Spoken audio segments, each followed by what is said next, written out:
todos, obrigado pelo convite. Eu vou começar, presumo que pelo nome já tenham percebido, aquele senhor que esteve aqui a falar há bocadinho é o meu pai.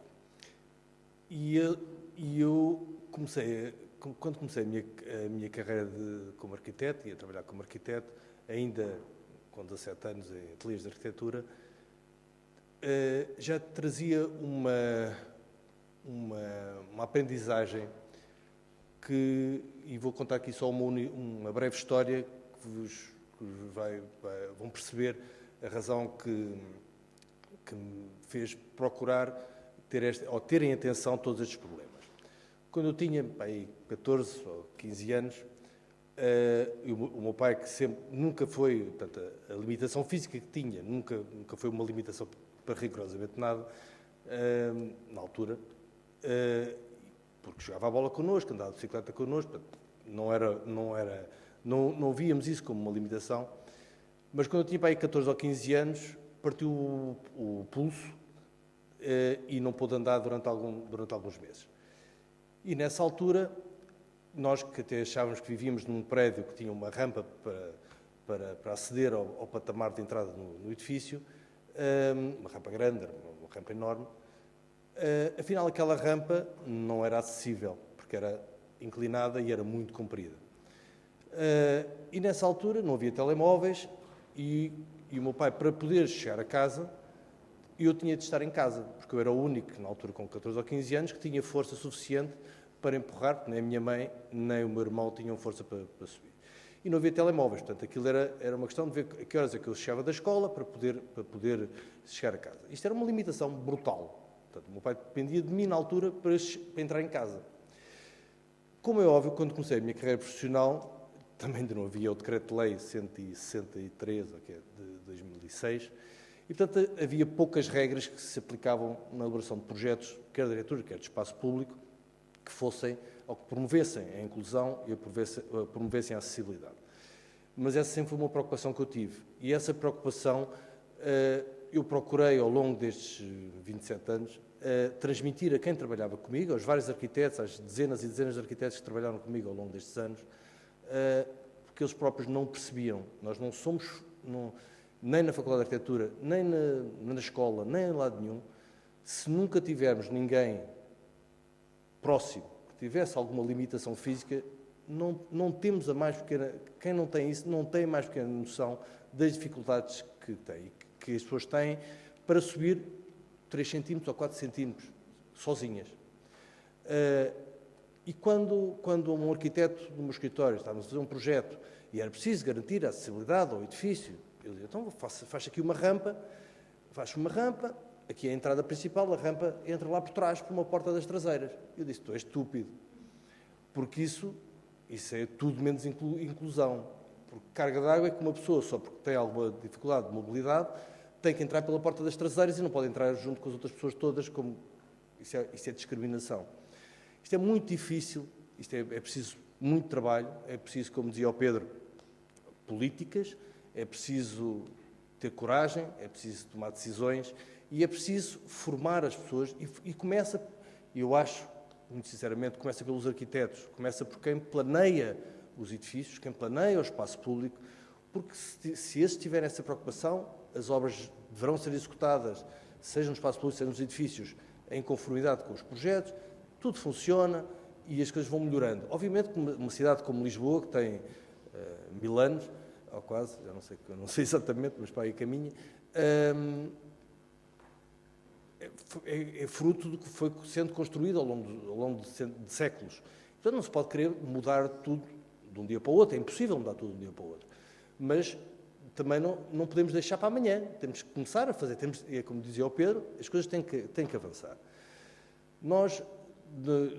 A minha experiência de trabalho tem sido em edifícios, projetos de edifícios, tem sido em espaço público, parques urbanos, projetos na área do urbanismo, de planos de pormenor, etc., e na mobilidade suave. Na mobilidade suave, nós temos feito muitos projetos de ciclovias, e estamos aqui a fazer em Lisboa, agora a ciclovia Ribeirinha de Lisboa, que é um processo difícil, que envolve muitos departamentos da Câmara Municipal de Lisboa, mas também fazemos ecopistas e ciclovias, e essas mais interessantes. Fizemos já planos de mobilidade suave para alguns municípios e depois conseguimos, começa a haver vontade, mas porquê que há vontade política? Porque há fundos específicos para isso. E quando há fundos, as câmaras aproveitam.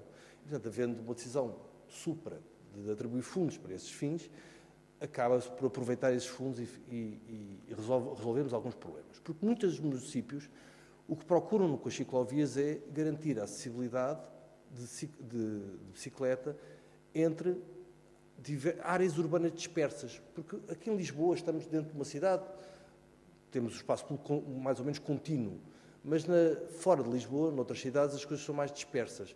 Portanto, a preocupação de alguns autarcas é garantir que os miúdos daquela localidade conseguem ir de bicicleta para a escola, que é noutra localidade, e conseguem ir de ciclovia. Mas uma ciclovia que é para miúdos irem para a escola não pode ser na estrada, porque tem que ser segregada, tem que ser separada da estrada, porque os miúdos vão distraídos a conversar uns com os outros e tal, e portanto distraem-se e levam com o carro em cima. Não pode. Mas também não pode ser no passeio, porque no passeio vai conflituar com quem anda no passeio, como dizia o Pedro, há pessoas que têm outras limitações, como sendo cegos, por exemplo, que se vão no passeio não veem se a bicicleta se aproxima, e o miúdo pode ir distraído e vai contra a pessoa. Portanto, todas estas preocupações nós temos-las, tem que ser, e como dizia o Pedro também, isto é uma questão de política e de vontade e de educação, muito mais de educação e de formação de todos nós, todos como é que reagimos às dificuldades e como é que ultrapassamos, e no caso da arquitetura, muito mais importante. Eu procuro, por exemplo, eu vou-vos dar aqui um outro exemplo muito paradigmático, que já aconteceu comigo várias vezes. Se eu fizer um projeto de uma casa, de uma moradia, para um casal recém-casado ou já com filhos pequenos, tem o sonho de construir a sua casa. A lei não obriga, numa moradia, a não ser que seja uma moradia com mais de 3 quartos, porque se for com menos de 3 quartos, não é obrigatório, a ter um quarto no piso de baixo. Imagina uma moradia com 2 pisos. Eu digo-lhes sempre, mas se calhar é boa ideia ter aqui um quarto no piso de baixo, porque um de vocês pode partir uma perna, um de vocês pode ter um acidente, pode ser uma coisa qualquer, e podem vir a precisar. Ou, eventualmente, os vossos pais ficam, quando forem mais aos vossos avós, podem precisar de vir para a vossa casa e podem ter dificuldade em subir escadas. Se calhar é melhor ter um quarto cá em baixo. Não é preciso. Não é preciso. Então, e casa de banho acessível? Isso também não é preciso. Então, mas se houver algum problema, não é preciso. Mas quando é preciso, não há.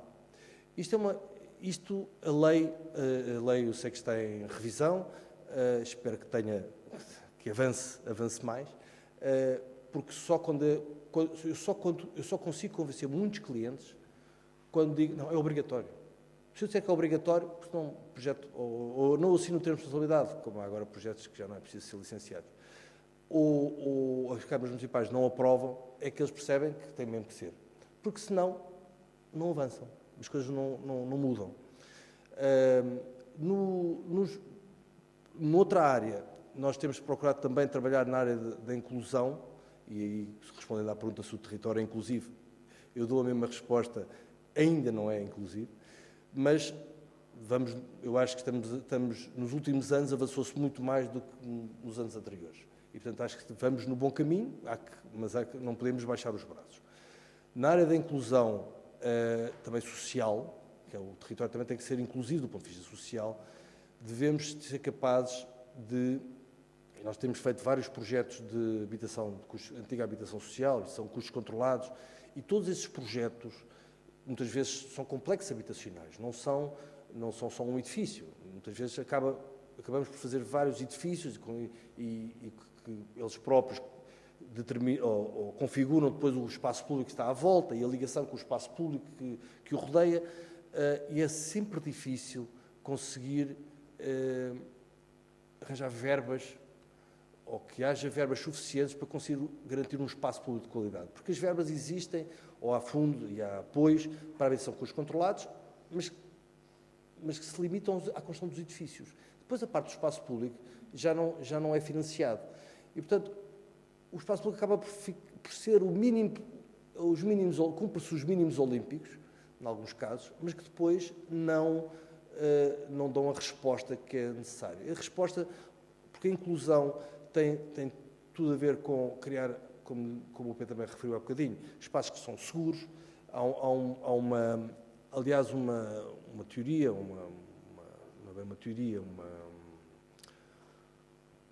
uma metodologia que é o Crime Prevention through Environmental Design, que já foi criado nos anos 60 nos Estados Unidos e tem vindo a evoluir, que faz com que o próprio espaço público, o próprio desenho do espaço público e a relação com os edifícios e a relação com a comunidade é que pode prevenir o crime e pode ajudar à inclusão social.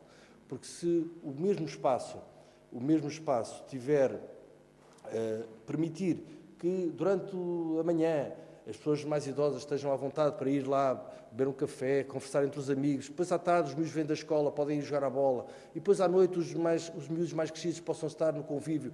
Portanto, é um espaço vivido, e é um espaço que, sendo vivido, torna-se seguro e torna-se inclusivo, porque toda a gente se sente seguro e sente-se bem. Portanto, eu, para terminar, penso que a formação e todas estas ações, todos estes debates e estas conversas que temos sobre este tema nunca são demais, porque só assim é que conseguimos convencer e motivar as pessoas a trabalharem para este fim, os políticos a ajudar-nos a levar isto para a frente, e os arquitetos deviam ter formação mais específica, devia ser ensinado. Termino com uma coisa que também contei outro dia. Eu aqui há um ano ou dois entrei num concurso para fazer o projeto da nova sede do Comitê Paralímpico. E sobre a parte das acessibilidades de pessoas com deficiência motora, sei resolver os problemas, mas depois a questão era, então, e para os surdos, para os cegos? E eu fiquei com alguma dificuldade, porque nunca ninguém me ensinou isso. E também não sabia como, tive alguma dificuldade, tive que estudar para perceber como é que poderíamos criar um edifício em que um cego, um surdo, conseguisse ter o mesmo à vontade de entrar do que nós. Muito obrigado.